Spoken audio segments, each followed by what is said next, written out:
she like to talk on the phone? No. Mom. She didn't? Okay. All right. Baruch Dayan Hamet, we praise the Judge of Truth. If you're of my parents' generation, either turn it off or set it to stun, because somebody will call you. Don't know you're at a funeral.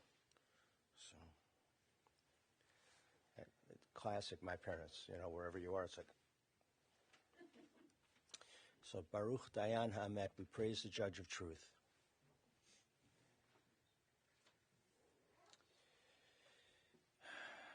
Begin with Psalm 121. Can you speak louder, please? I can. All right, I'll try. When you do funerals, you want to use dulcet tones and not be yelling and screaming. So I'll try to in the middle.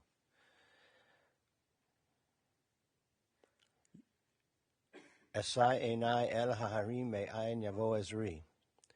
Ezri me'im Adonai oseh shamayim va'aretz. Al yitein namot raglecha, al yanum shomrecha.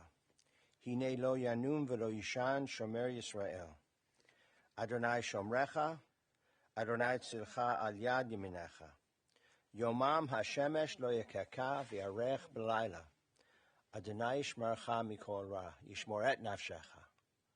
Adonai yishmar tzedcha v'wecha, me'ata v'ad olam.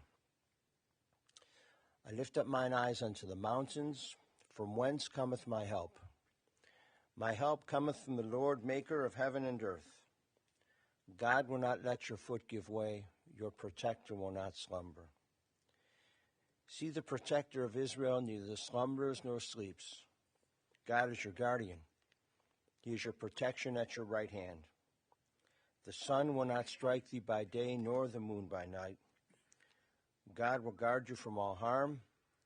He will guard your soul, your going and your coming, now and forever. And as we gather for our dear Betty Forchheimer, let us together recite the 23rd Psalm in English. The Lord is my shepherd, I shall not want. He maketh me to lie down in green pastures. He leadeth me beside the still waters. He restoreth my soul. He guideth me in straight paths for his name's sake. Yea, though I walk through the valley of the shadow of death, I shall fear no evil, for thou art with me. Thy rod and thy staff, they comfort me. Thou preparest a table before me in the presence of mine enemies. Thou hast anointed my head with oil. My cup runneth over. Surely goodness and mercy shall follow me all the days of my life, and I shall dwell in the house of the Lord forever. Amen. It is a privilege for us to gather. We have 4 family members to lovingly eulogize Betty. We begin with grandchildren, Ryan, and then Irene, and then Adam. Please.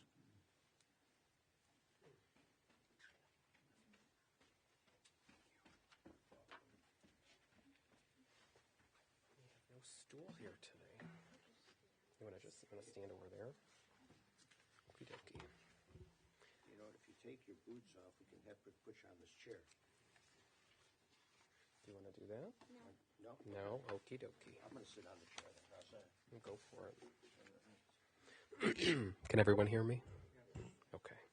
Good morning, everyone. Thank you so much for joining us and making the trip. Well, Kate, my wife, and I, we were just watching Seinfeld the other day. And in season 3, episode 2, the episode is called The Truth. And in it, George's new girlfriend insists he be honest with her. And George says, "The truth? You want the truth?" Well, now talk about uncanny timing. I say, Grandma Betty would give you the truth. And this is one of the many facets of what I am calling the Grandma Betty experience.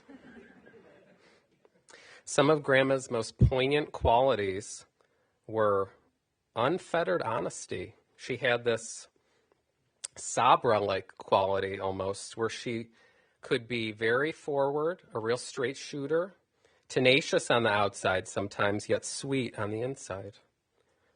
Another one was her generosity, her family-first mentality.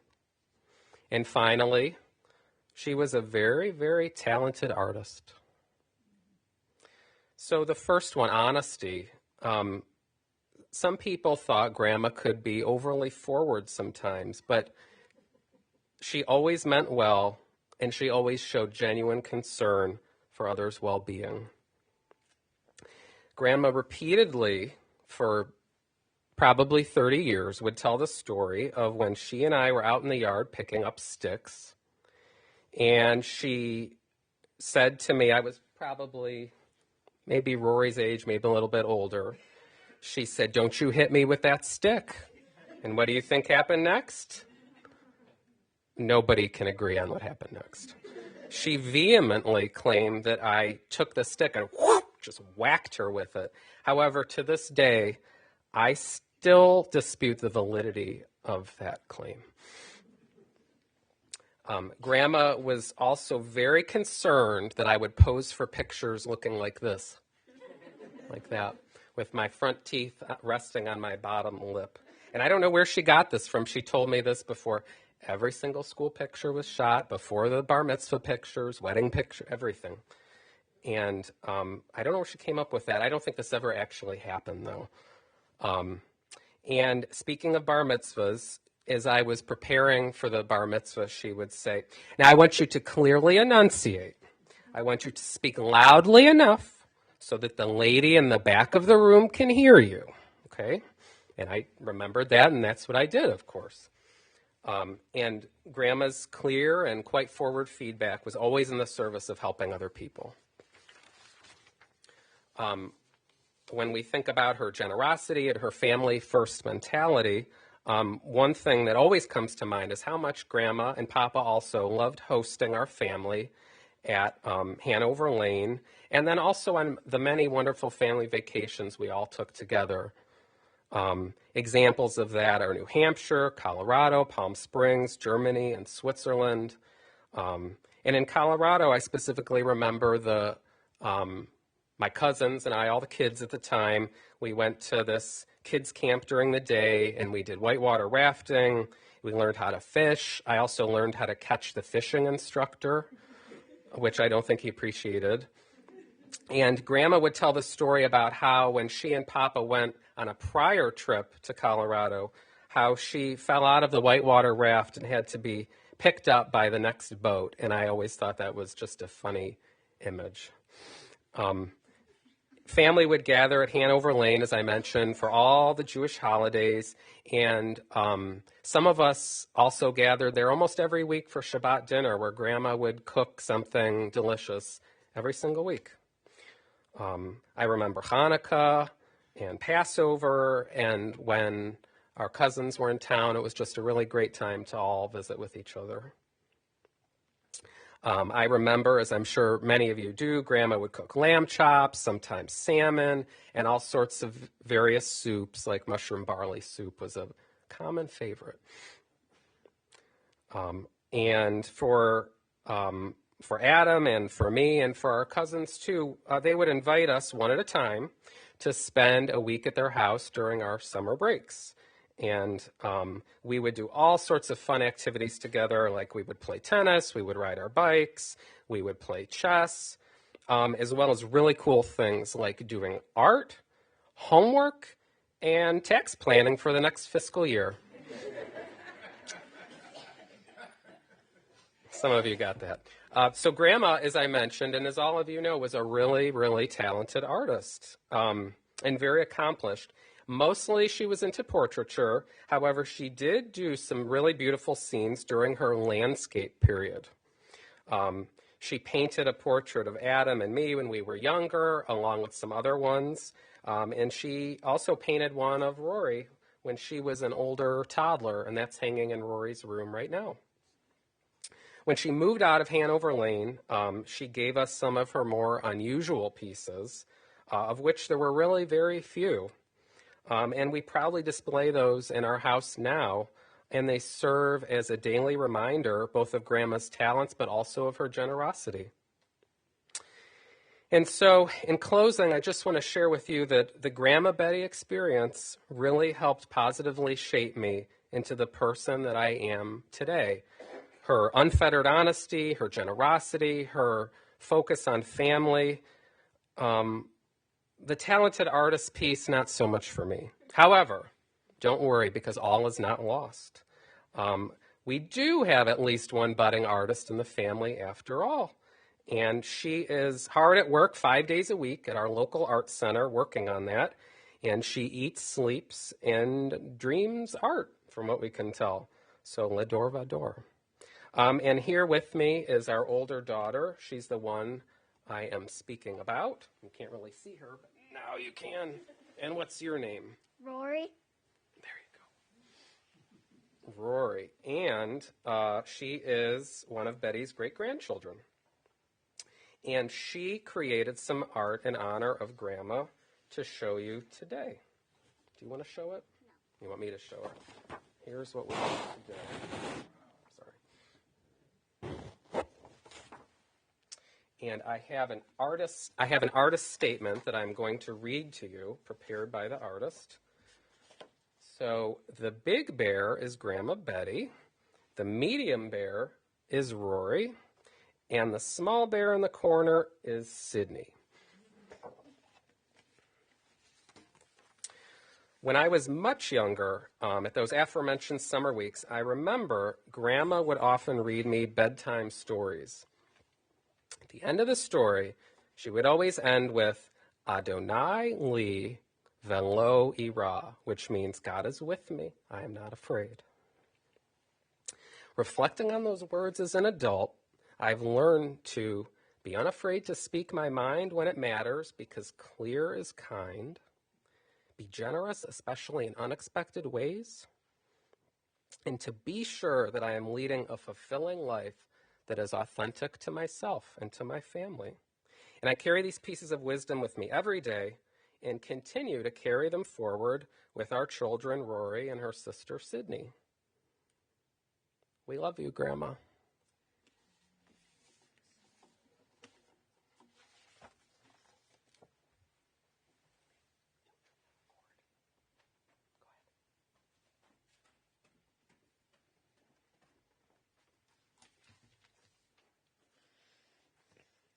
My name's Irene, and I'm one of Betty's granddaughters.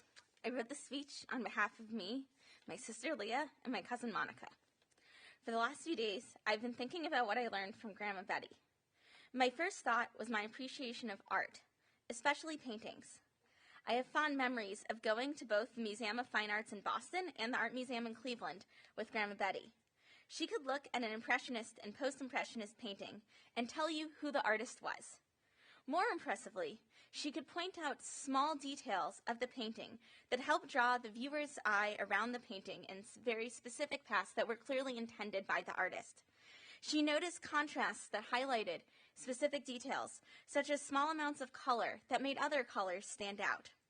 When I go to art museums today, I go through the exhibit slowly, asking myself at every painting, what would Grandma Betty look for? Grandma Betty also took me to local art shows that featured her and her friends' paintings. She would tell me some of the stories behind her paintings and discuss some of the others with me. One painting I remember was by a friend of hers of a bridge in Cleveland. I recognized it immediately because Grandma Betty had recently painted the same bridge from a different angle. Grandma Betty's painting of the bridge now decorates my dining room, along with the portrait she made of me and my husband, bringing back happy memories of our time together every day. Art museum trips were some of many fun activities that Grandma Betty would plan for us. When Leah, Monica, and I would visit her, there was never a dull day. From looking up community music and theater performances in the paper to coming up with art and cooking projects, she packed our trips with fun activities. Highlights included making Grandma's yummy applesauce. So she told me there were 3 secret ingredients that were cinnamon, nutmeg, and something else I can't remember. There was actually a 4th, maybe even more important secret ingredient, and that was cherry soda. We would go strawberry picking and use the strawberries to make jelly, and we would use Grandma Betty's diverse bead collection to make necklaces. A highlight of the last 6 years has been witnessing Aunt Melanie and Uncle Marty following in Grandma Betty's footsteps. I'm sure that Grandma Betty and Papa Bob would be extremely proud of the incredible grandparents their children have. The most important thing that I inherited from Grandma Betty was neither my love for art nor the knowledge that applesauce is much better with cherry soda. When I was going through the scrapbook from my bachelorette party, the following quote stood out to me. "You are the glue that holds us together." Grandma Betty, in many ways, was the glue that held her family and her community of friends together. Every time I talk to a member of the Gelfand family, that person has some wonderful memory of Grandma Betty to share. I know that Grandma Betty was also a loving friend from meeting friends at various birthday parties and stumbling on memorabilia from the joint anniversary party that she and Papa Bob planned for their group of friends back in the 1980s. I hope that I will be able to continue learning from Grandma Betty's example of loving commitment to friends and family. I feel incredibly blessed for the 34 years with Grandma Betty, and even more blessed that we were both able to enjoy almost every minute we had together.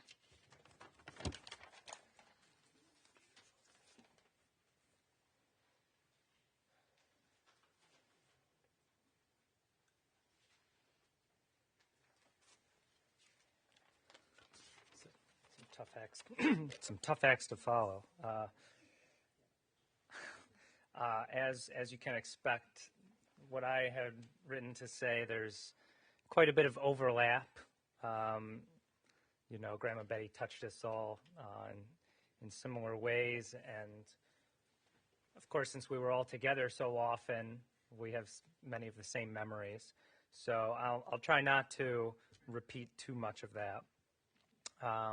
And I will state that, a lot of my memories of Grandma Betty are really ones of both her and Bob. So he is also included in many of my memories.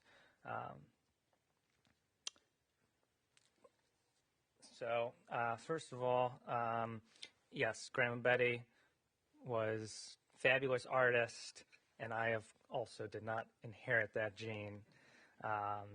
But we're so blessed that we have all of her paintings that we can remember her by. I remember being told, at least, that when she was out and about, she would approach random people, and as you know, she was very forward. She would just tell them, "You have a very unique and interesting face. Can I paint you?" And most of the time, these people were so flattered, they would model for her. She ran an art group in her home. She would paint with several of her friends, and each of them would be standing at a different place, so you'd get a slightly different angle.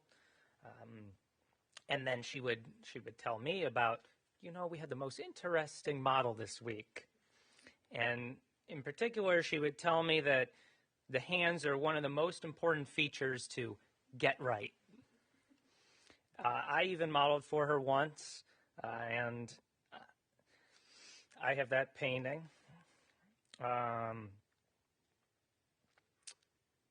see. I'm hoping that Rory inherited the artistic gift. I know how much she likes to do artwork. So, as Irene said, whenever I'm in an art gallery, I'm thinking, what would Grandma think of this painting? And in particular, I remember looking at her artwork, and she would use colors that you wouldn't always expect to see. There would be maybe a dark background, but every once in a while there was like a little fleck of white. And I'd ask her, I'd say, why is that there? I would never think of putting white here. Like there's no white in the person's clothing or anything. And I think she would say, well, you don't want to focus on just one individual brushstroke. You got to see it as a whole. And in fact, when you take a step back, you realize, that actually does really add some character to the painting. So she definitely knew what she was doing. This is a little related to one thing Ryan said. So my school had a number of, you'd do a project, and then they would have a night where they would invite parents, potentially grandparents, and then you would kind of present your work to everyone. Well, one of our assignments, I think it was maybe 6th grade social studies, we learned about the Depression, and one of our assignments was to interview someone that had experienced the Depression. And I had always heard, some stories about Grandma Betty and the Depression, so she was kind of the logical person to interview. And, of course, what a better person you get an intimate connection with than your own grandmother. So that, the evening they had to present all of our work. I don't remember exactly what the scenario was. I must have been speaking to the group, and they invited the people that we had interviewed as well. And there's another one where Grandma Betty claims one thing and I dispute it. She says I pointed her out, and I said, and my grandmother, did this or that. And she swears she was so embarrassed by it. I can't believe you said that. I don't remember being an embarrassing moment. She probably saw it as like, I'm the witness pointing out the defendant in a trial or something. Like it was a bad thing. I don't see it that way. I just wanted everybody to. For me, it was more of like oh wow, who was that person that went through such hardship? So, nonetheless, we always had a good laugh about that story. As Ryan mentioned, we spent nearly every Friday of our childhood at Grandma Betty and Papa Bob's for Shabbat dinner. I thought that was amazing. She would cook for 7 people every week. Myself, Ryan, my parents, Bob, and herself, of course, and Aunt Ruth. And that was really a special time where we could gather just the family in town. And she was a wonderful cook up until maybe the last month or so. Again, as Irene mentioned, Hanover was the place where all the family gathered, all the cousins, aunts, and uncles. And I know that when I was younger, they would come in from Boston or Michigan quite frequently. And so that was really, really great seeing everybody. Particularly Passover Seders, I remember Firestones would come into town. Grandma Betty would make this giant pot of matzo ball soup, so large it wouldn't fit in the fridge. So we would arrive, and we always went into the house through the garage, and it was kind of strange. You'd walk into the garage, and like sitting on top of the trash can is the pot of matzo ball soup. But that was the logical place to store it. One of the things we would do on these vacations that Ryan mentioned is we would all go hiking. As a family, we like to do a lot of hiking on our vacations. So we picked places like New Hampshire or Colorado where there were lots of trails. I remember Grandma Betty and Papa Bob would always have their walking sticks with them. And, us kiddos are like, what do you need that for? One of our most grandest vacations was when we went to Europe to see, particularly Germany and Switzerland, to see where Papa Bob grew up.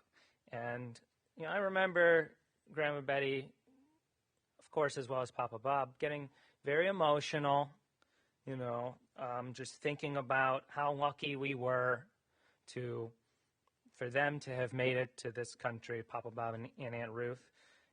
and their parents to make it to this country. And without that, we would not be standing here today.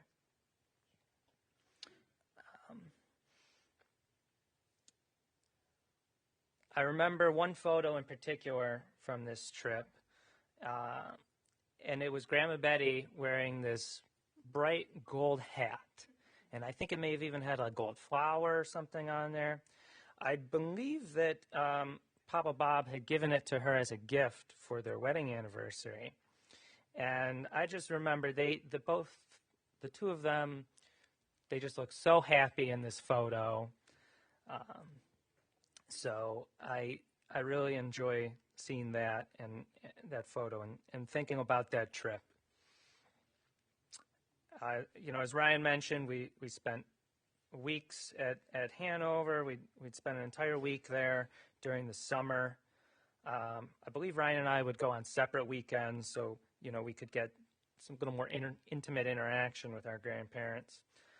In addition to chess and tennis, Papa Bob had taught us how to play cribbage, and it was like impossible to beat him.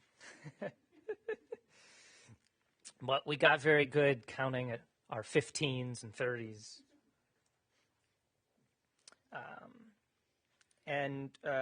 Grandma Betty and Papa Bob were both very proficient tennis players. I think they had bonded over tennis. And we were lucky to have, I think there were maybe 4 courts at Hanover, very short distance from their house. I remember that Grandma Betty had this, I guess it was like a belt, and it had a little white cup in front, and she was able to store 1 tennis ball in there. And so it was always kind of a goal of mine to aim to hit that out. I don't think I was ever successful with that. Now, despite her moving a little slower than Papa Bob, I would say she was still quite an opponent. And one thing not on here, but thinking of the Hanover complex, another thing that we really enjoyed was taking evening strolls along this. There was a path that went past the clubhouse, and there was a big pond, and I think it took maybe all of 20 minutes, 25 minutes. So that was kind of a tradition of ours. And, I'm sure that they really liked being able to have that as an amenity. Irene mentioned the strawberry picking. I, of course, couldn't leave that out. That was an annual tradition for many years. In fact, I was kind of surprised when one year they decided we'd go blueberry picking. Papa Bob, he always managed to pick the most berries. I don't know how he managed it. But, Grandma Betty was the key to making a good jam. You couldn't have the jam without the berry picking and vice versa. We'd take the berries back to Hanover, we'd sterilize the jars, and we'd make the jam. Now, you've never had a good strawberry jam until you've made it from freshly picked berries. In addition to the jam, Grandma Betty was well known for the applesauce. That was always a treat. I think sometimes I was a little disappointed when applesauce was not on the menu. One thing that Grandma Betty and I shared in particular that I don't think the other grandchildren did much was frequently, especially during the warm weather, I would go over to their house and help Grandma Betty work in her garden. She would work me to the bone. I would do most of the manual labor while she was providing the instructions, but, it was a labor of love. I remember this would involve a lot of digging. In fact, there was one time where I was digging to plant something, and, it was like, and I'm like, what? Did she bury something under here? What's going on? And I think it was just a rock. But, once a little kid gets started, you gotta go to completion. So I dug up this humongous rock, and I don't think Grandma Betty was too happy because, it was like, you ruined my garden. I said, well, you got a big tree or something we can plant. So I would also be doing a lot of trimming of shrubs and trees. She would have me put rubber bands around a certain type of plant. I think it may be preparing it for winter. And I would also have to put metal fences around some of the plants. Those were a pain in the butt because all of the legs would get kind of mixed in with each other. So I think she was really glad that I was doing that work and not her. And, of course, as a reward for all my hard work, I was given a good lunch. And if I was lucky, maybe a small monetary award. She'd go, Bob, give him $5. I thought, that's way too much, I'm doing it for my grandmother. Like, I'm not a day laborer here. Also, one can't forget Grandma Betty's love for tea, in particular, hot tea. You almost didn't even have to ask, Grandma, what do you want to drink? Hot tea, of course. Now, my perception of hot did not match hers. I'm pretty sure we went to a restaurant one time. They served her tea practically boiling. She sent it back. It wasn't hot enough. And, of course, Grandma Betty truly adored all her grandchildren. She had a special bond with each and every one of us. And we're greatly going to miss her.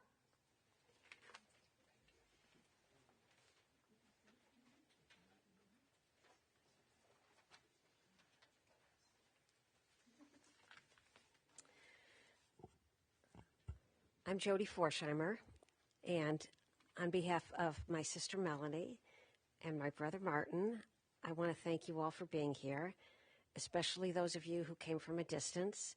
I think Julia Gelfand gets the award for coming the farthest from California. Ronald's here from Denver. Jeff and Sherry are here from Chicago. I'm sure I'm missing someone, but we're really touched that you're here and that you all came from near or far. There's so much I could say about my mother. Let me just talk first about a few of her qualities. Can you guys hear me okay?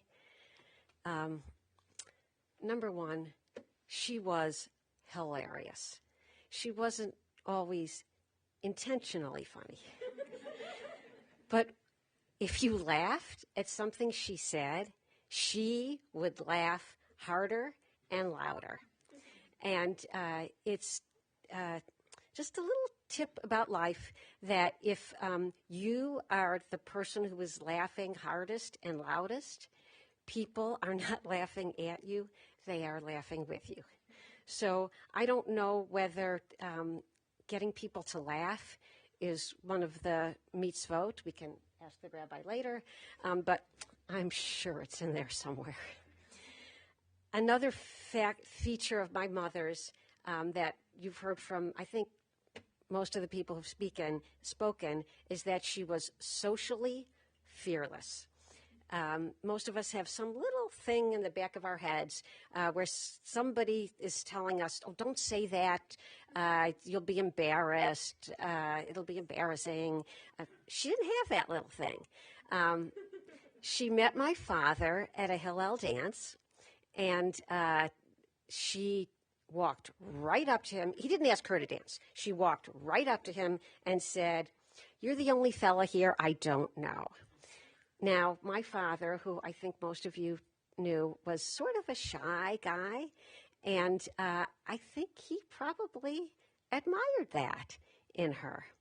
And all of us, my sister, my brother, all of the grandchildren, I think we take after my father a little bit more in his shyness than my mother, but we have her example, and so we know that there is another way that you can be.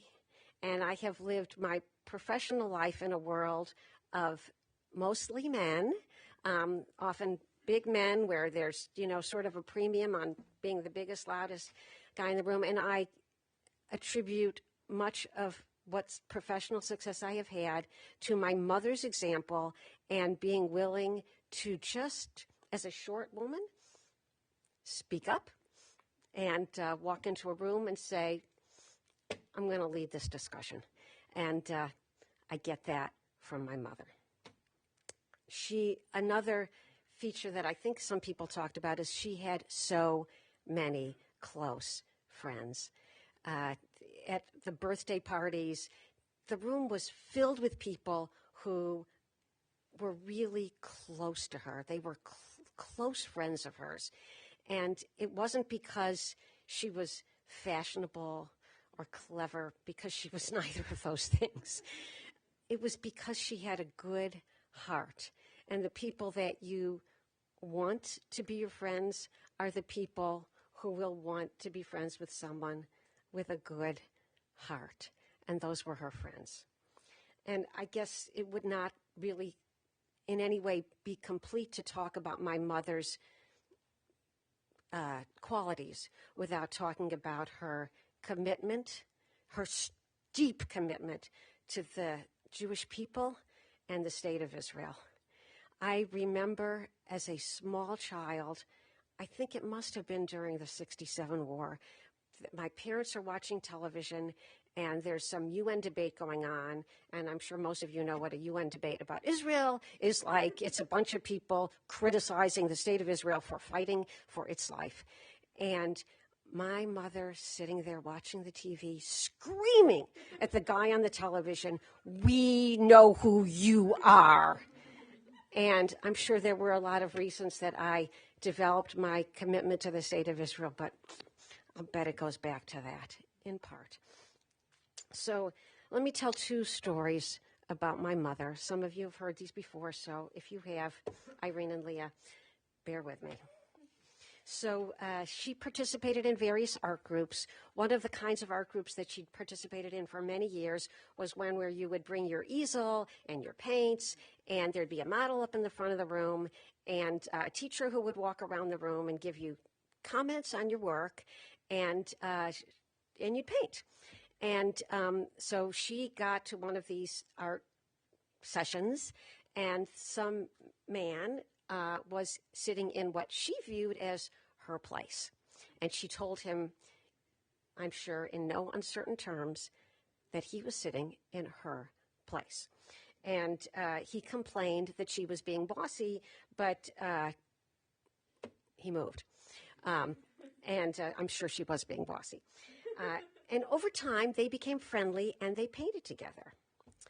His name was Dominic, and he was a fine painter, but he was given to depression. And at some point, he stopped painting, and he retreated into his depression. And one day, my mother called him and said, "You called me bossy once. I'm going to be bossy now. You need to come back to painting." Well, what was he going to do? She was clearly not going to take no for an answer. So he came back to painting. So a few years later, the mayor of some town in this area retired, and the town commissioned a painting of the mayor, and they chose Dominic to do the painting. And my parents came to the unveiling of the painting. I'm sure they sat right up front. And when Dominic got up to speak, he thanked my mother, Betty Forchheimer, for bringing him back to painting. And he said, she saved his life.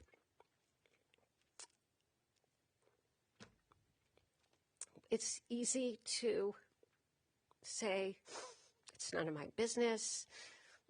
I don't have to get involved. And sometimes it's none of your business, but sometimes you have to realize that the person who you want to speak to might think if it's nobody's business, maybe nobody cares. And my mother cared. So she called him up that day. And sometimes that's what you need to do. Sometimes it takes a little social fearlessness and bossiness to save somebody's life. So let me tell one more story. So I'm sure I'm showing my age by pointing out that the televisions that we watched as children were black and white. We had 3 stations, and there was no such thing as remote control. So if you were watching TV in your bed and you wanted to change the station, you had to actually get out of bed and walk over to the TV and change the station. This is true. So my parents, at some point, probably the last people on the planet, got one of these TVs with the remote control. And I can't tell you how much of a kick they got out of that TV and the remote control. They just loved it. So I was really surprised to come home one day, probably visiting from college, and find it wasn't there. And I asked my mother what happened. And she said that her friend, Lori Revere, who was then dying of cancer, she thought she would give it to Lori. Lori would appreciate it more than she would. And that always stuck with me. And years later, I told my daughters, Irene and Leah, this story about my mother giving away this, what was then the tech toy of the year for her. And, you know, how much that stuck with me as something my mother had done. And then years later, I told her that I had told my children this story. And you know what? She didn't remember the entire thing. It had no recollection of having given this thing to Lori. And there's a reason that she didn't remember this, because it wasn't a big deal for her. It was the kind of thing, it was just another day in her life. It was just something that was natural for her to do, like a day at the office, right? So I will leave you with this moral to my mother's story. To the young people here who are raising their own children, or who will be, or to any of us who are functioning as a role model to another person, whether you intend to or not. I think what I learned from my mother is that what people will remember about you, what they will tell their children about you, what they will talk about at your funeral, is not the mountains you climbed, your big successes, your grand gestures. It's the little things that you did.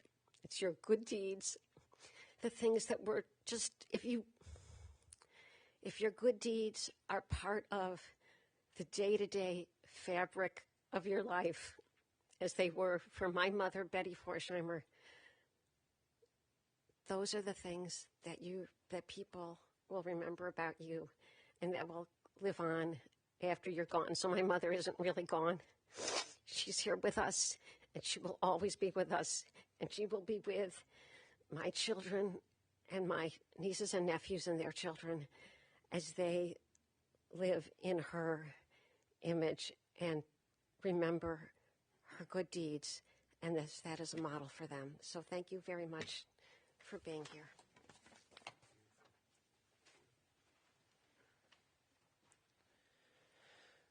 And to all of those words spoken as a prayer, let us say Amen.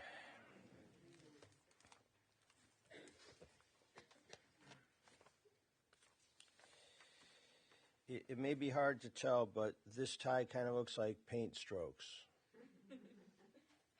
Yeah, let's try to find a tie that connects in some way. And so we're gathered. It's a solemn occasion. We are saddened, and we also are so very, very grateful as we gather to talk about and to eulogize your dear Betty Forchheimer. Her Yiddish name was Bela Chana Bat Moshe Hirsch Verachel. She was Aunt Betty to a lot of people, and family was everything to her. She did not have a filter in a good way and in a bad way. Yesterday, Leah said she was terrified of Grandma until she was about 10 years old. And then after that, she realized, hey, no filter.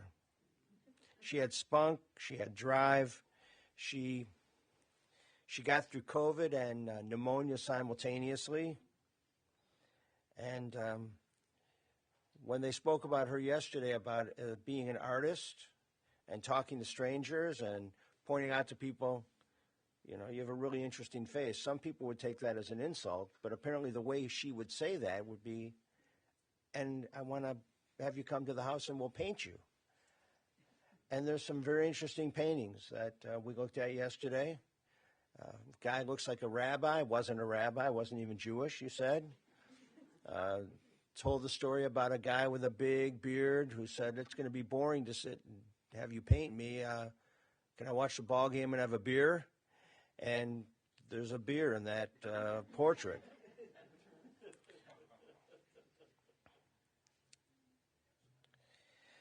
As you spoke about her, I had a Torah verse I was going to talk about.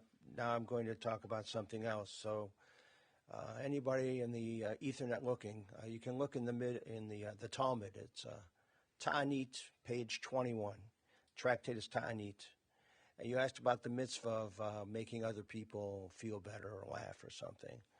So this particular teaching in the Talmud talks about a rabbi who would ponder the inscrutable life beyond the grave and the mysteries of life beyond the grave.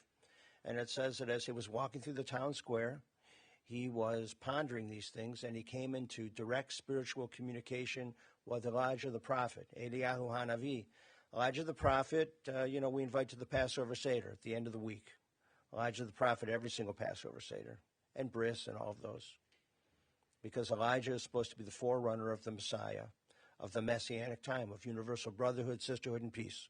So this rabbi comes into direct spiritual communication with Eliyahu Hanavi as he's in this market square, and he says to Elijah, will any of these people in the market square today, will they share the bliss of the world to come when they have died and I have died?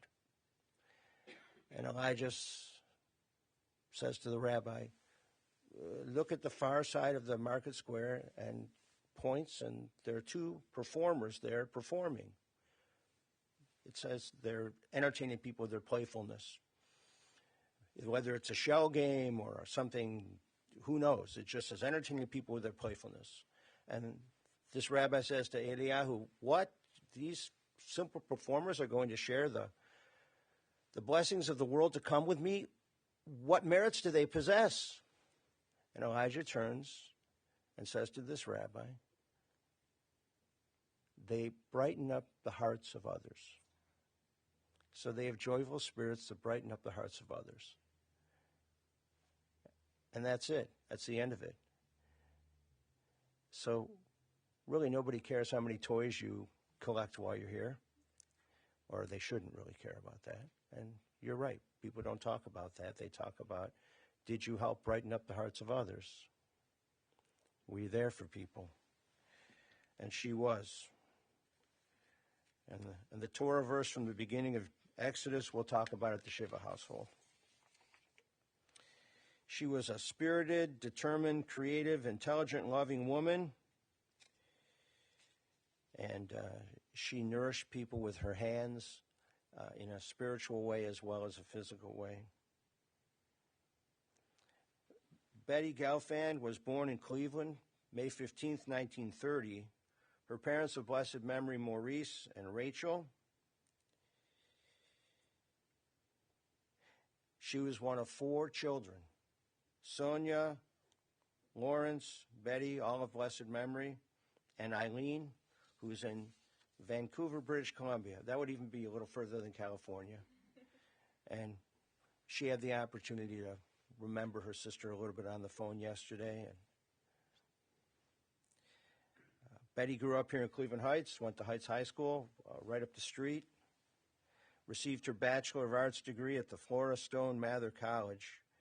And as you know, she met Bob at a Hillel dance, and then they were married August 17th, 1952. They shared a loving and devoted marriage. No marriage is without its bumps, but you can still have a loving and devoted marriage, even with bumps.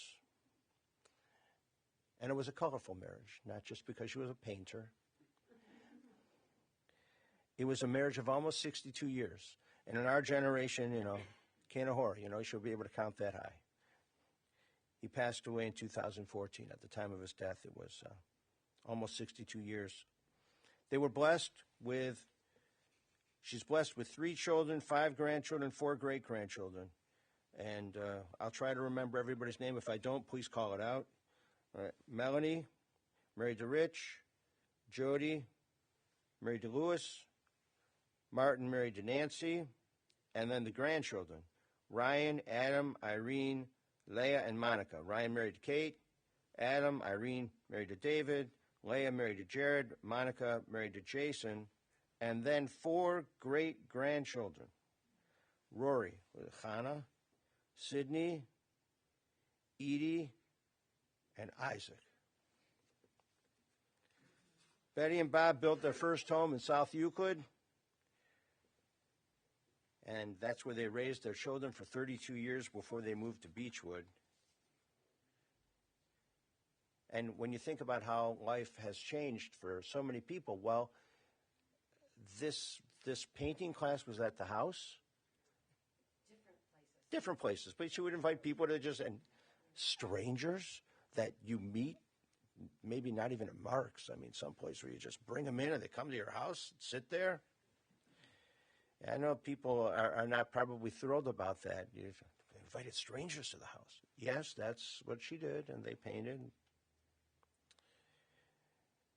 And it's a tremendous mitzvah to have lived a life as she lived, and to touch so many people, and to have loved ones to remember you. Somebody who has no filter is always interesting. And when she gave you a compliment, it was a real compliment. And when she criticized you, it was a real criticism. But when she complimented you, it was a real compliment. And sometimes people just blow smoke. They tell you, what you want to hear. But when she gave you a compliment, it was a real compliment. I thank God for that. Last Thursday, she breathed her last, and she passed away peacefully. And even in our sadness, there's comfort in the knowledge that there's no pain or deterioration. There's just rest and wholeness and peace, just as Shabbat is a day of rest. This is now a time for her of rest and wholeness and peace. Her soul is returning to God and to be with the souls of her dear loved ones, her beloved husband of blessed memory, and siblings and parents and the ancestors of our people. We learn this in the book of Ecclesiastes, chapter 12, verse 7. The dust returns to the earth as it was. The spirit returns to God who gave it.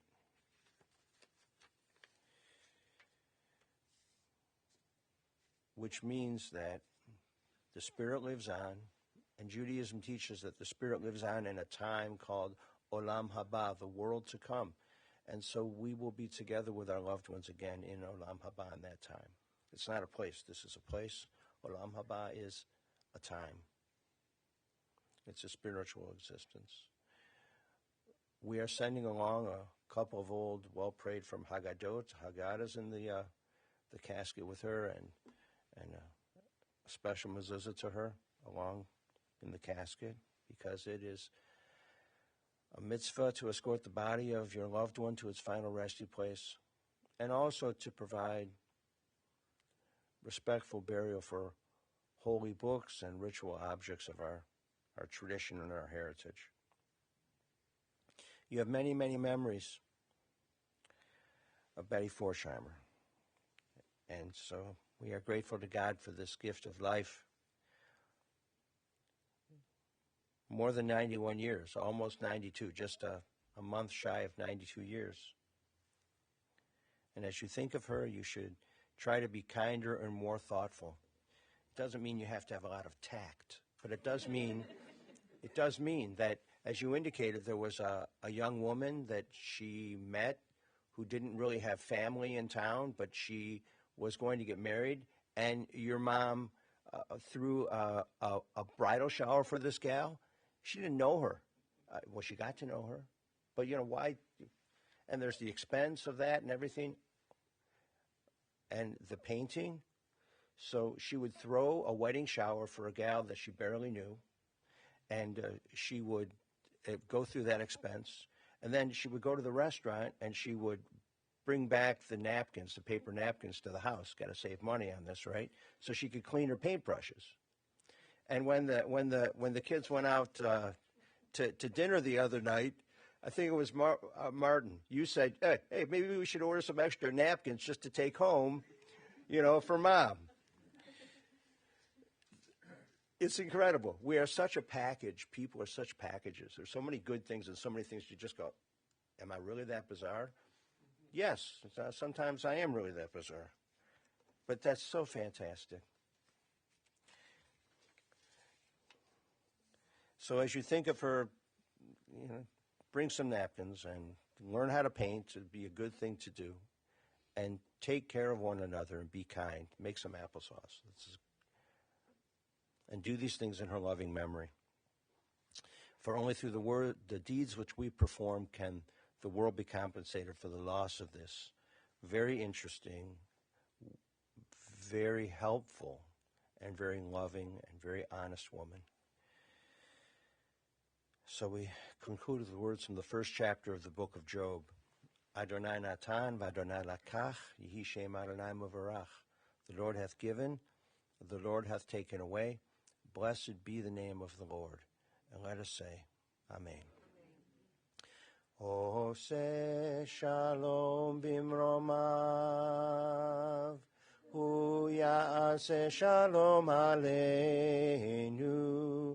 ve'al kol Yisrael, ve'imru,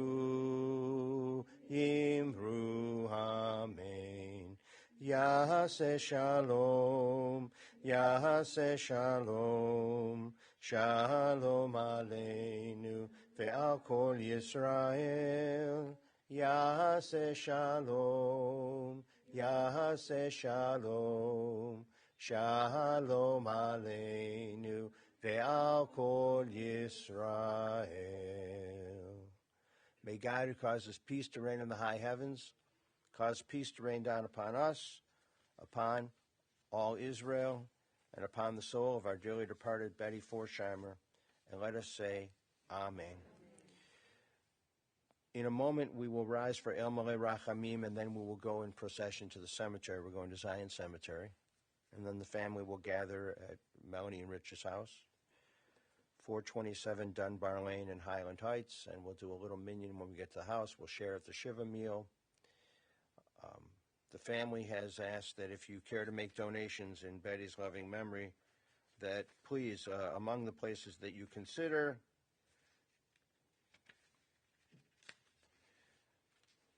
please consider the Na'amat USA, Diabetes Action and Research Education Foundation, and their congregation, our congregation, Temple Israel Ner Tamid. And so we'll say Kaddish for her for a whole month, every day for the Shloshim for the 30 days. Religious school kids will say Kaddish for Betty, and it'll be a privilege to do so. Friday night services as well. Please rise for El Maleh Rachamim. Into your care, O God, we entrust the spirit of our dear Betty Forchheimer, for you keep faith with your children in death as in life. Sustain us so we may meet with serenity the mysteries that lie ahead, knowing that when we walk through the valley of the shadow of death, you, O God, are with us, a loving friend in whom we put our trust. You are the light of our life, our hope in eternity. El Maleh Rachamim, Shochen Bamromim, Hametzeh Menucha Nechona, Tachat Kanfei Hashchina, Im Kedoshim Utohorim, Kezohara Kiamasirim, Et Nishmat Belachana Bat Moshe Hirsch V'Rachel, Shahalacha L'Olama,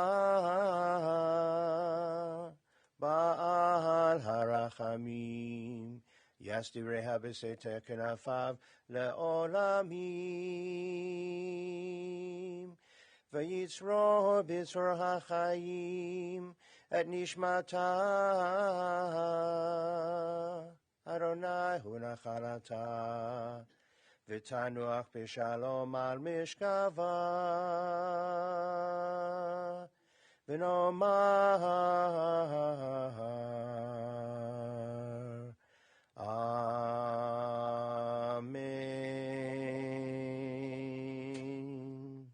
Compassionate God, eternal Spirit of the universe, grant perfect rest in your sheltering presence to our dear Bela Chana Bat Moshe Hirsch V'Rachel Betty Forchheimer. She has entered eternity. O God of mercy, let her find refuge in the shadow of your wings, and let her soul be bound up in the bond of everlasting life. God is her inheritance. May she rest in peace. And let us say Amen. And now we will go in procession to Zion Cemetery.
I think you're talking about her cousin Julie. I'm your my husband woke up at 6 a.m. to drive me here, and now is teaching virtually. That's quite a man. Quite a man. Met you at my granddaughter's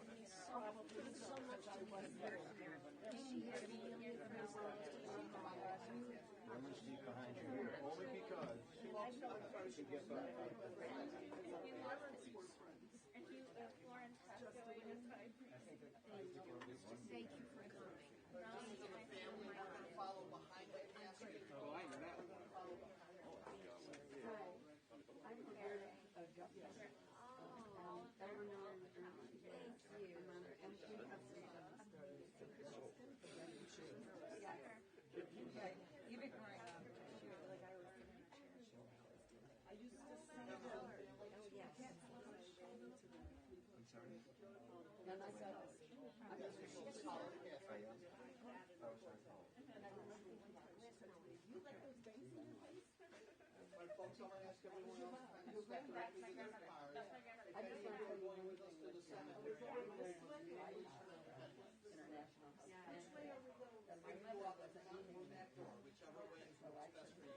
Before you beat you to it.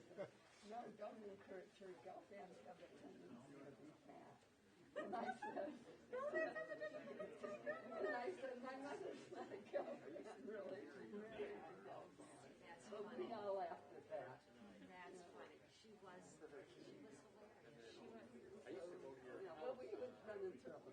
But that was the one that I remember was the last thing. Thank you for coming. Thank you. I just Ready? So I used to see her for It was good to see you. Good to see you too. I really thought of you much as the next generation. I was